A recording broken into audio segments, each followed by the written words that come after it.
Stationnement. La mairie de Paris va porter plainte contre Stray et Théo. Ce devait être pour Paris un moyen de mieux collecter l'argent des places de stationnement, confier à 2 sociétés privées le soin de contrôler les automobiles garées et verbaliser celles en infraction. Il n'en est rien.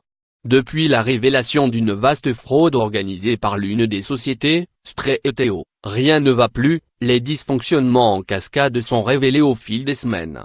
Dans Le Parisien, Christophe Najedowski, l'adjoint chargé des transports à la mairie de Paris, explique que la mairie va déposer une plainte pour faux, usage de faux et escroquerie. Il faut dire que la ficelle était un peu grosse. Les agents de Stray et Théo, censés parcourir les rues de la ville pour traquer les contrevenants, se livraient depuis des semaines à des contrôles fictifs. Ils utilisaient des milliers de numéros collectés par des véhicules équipés de caméras servant à flasher les plaques d'immatriculation.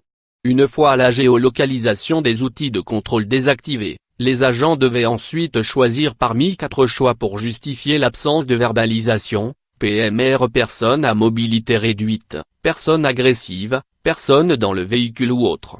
Ce sont ces taux anormalement élevés d'exemption de paiement qui ont suscité l'étonnement de la mairie de Paris fin janvier. En outre, une série de contraventions avait été infligées à tort par la société à des personnes munies de cartes de stationnement, à des handicapés stationnant sur des places spéciales réservées ou encore à des véhicules de police devant les commissariats. Enfin, dernier couac de la liste, certains contrôles auraient été effectués par des agents non assermentés, une pratique totalement illégale.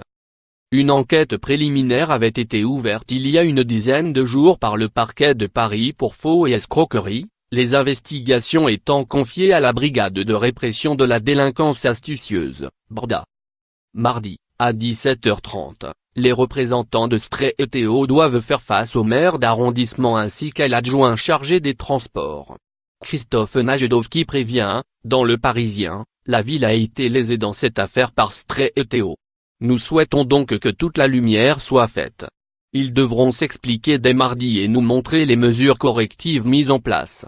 Il précise que selon lui, le système mis en place est fiable, l'autre entreprise partageant le marché avec Stray et Théo, Movia, ayant travaillé depuis le début de l'année dans les règles.